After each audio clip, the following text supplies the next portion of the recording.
Today, I want to talk about winning, wins, winners.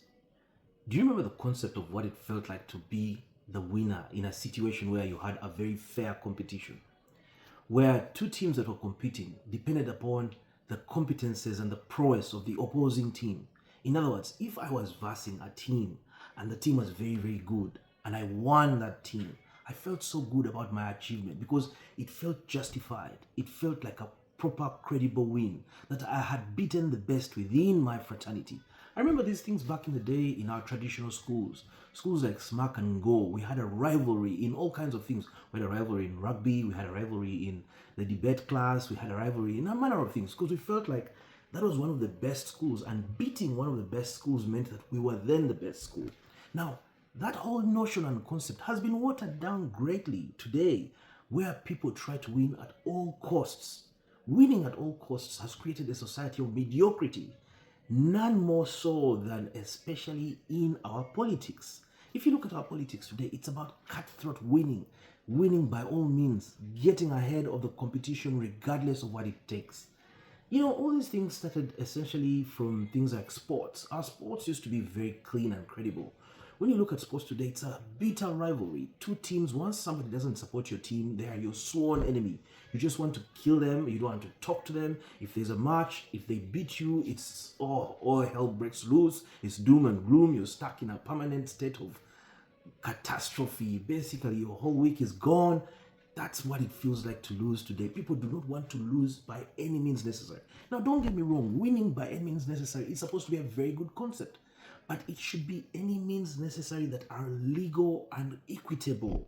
Legal and equitable means. The only problem today is look at our academics. The guys who used to perform so well in school trusted the process. In other words, they were indoctrinated, brought up, and taught, especially by these traditional schools, the schools that we lionize, that study hard and perform well, and then trust the process to carry you along. Now, the guys who felt disenfranchised by the process because they could not keep up felt that they needed to create their own system that allows them to keep ahead by any means possible. And more today in society, you see that these guys have actually gotten ahead because these are the guys, the guys who trust the process sat back and relaxed and waited for the process to take care of them.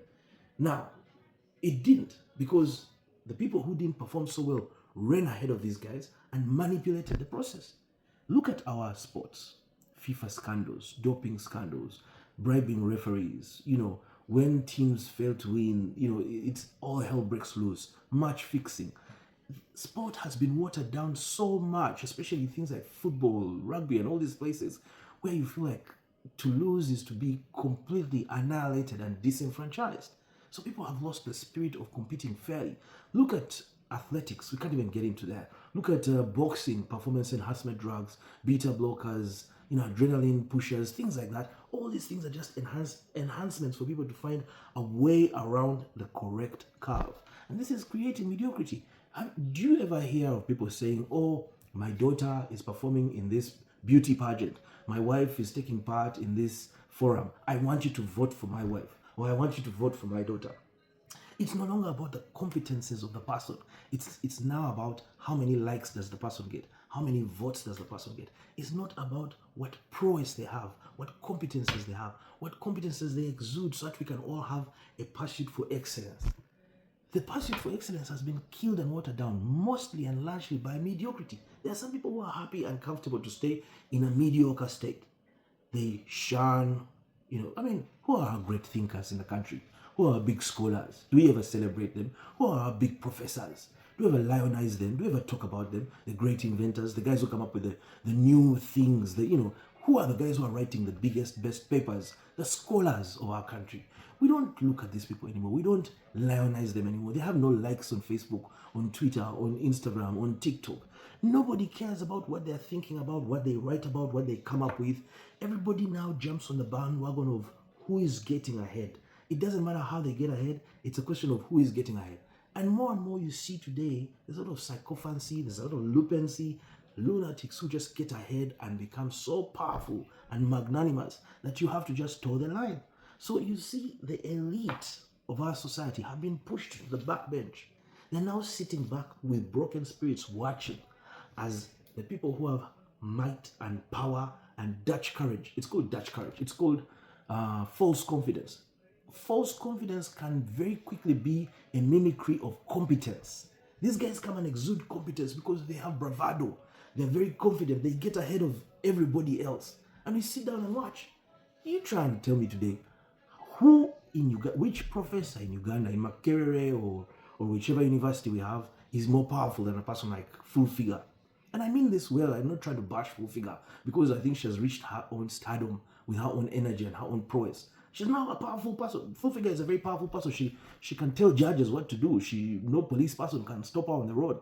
She is that powerful. But when you look at her competences, what are her competences? The expression of oneself in English should not be the biggest indicator of, elitism or competence or all those things. It's a question of how did these people get so far ahead whilst everybody else was sitting back trusting the process? That's a challenge.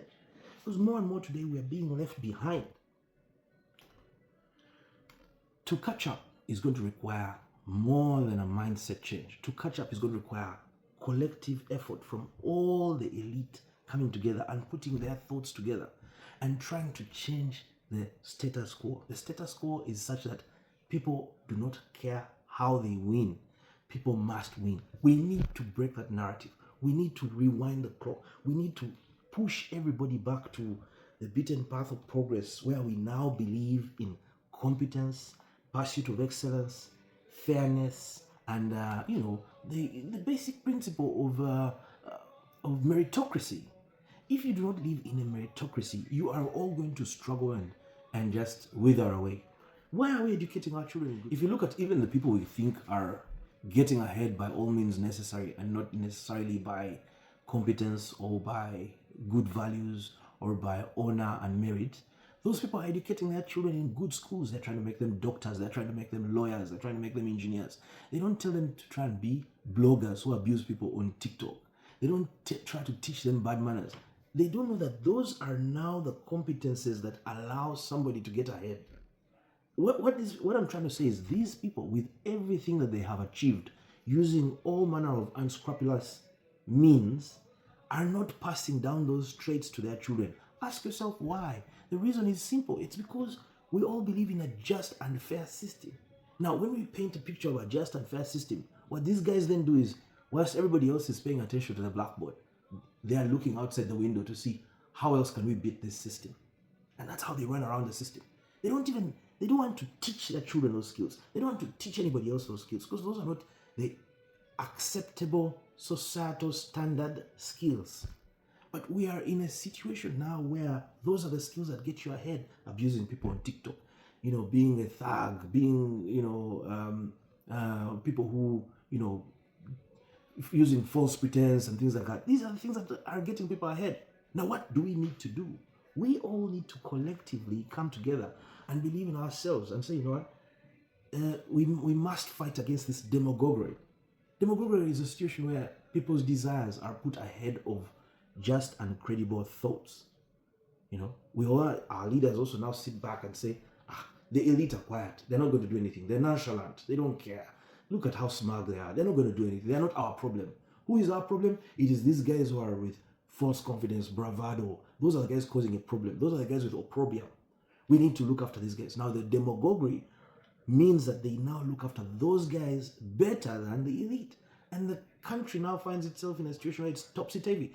The non-elitists are in charge. They are on top. They command the show. They call the shots. And we're in trouble. We're in a lot of trouble.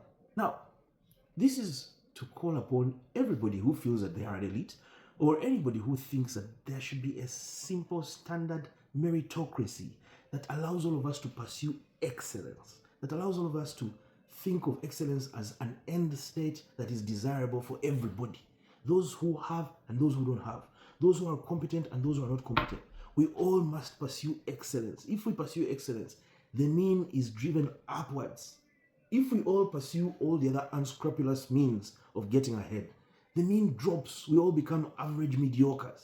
So we, the elite, must take charge. And how do we take charge? We must support each other. We must look out for each other. We must uplift each other and push each other into leadership positions. This is why some of us are standing out and saying, We are making messages to you, the elite, and saying, the elite, get on board. Come, let's get on board.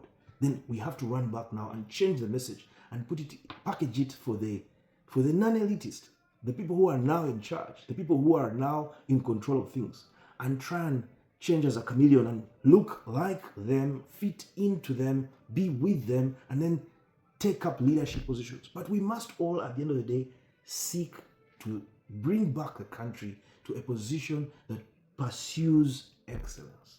If we don't, then what is the point of having children in this country? What's the point of having livelihoods in this country? What's the point of investing all your life savings in this country, building homes? All those things are not going to help us at the end of the day. I thank you.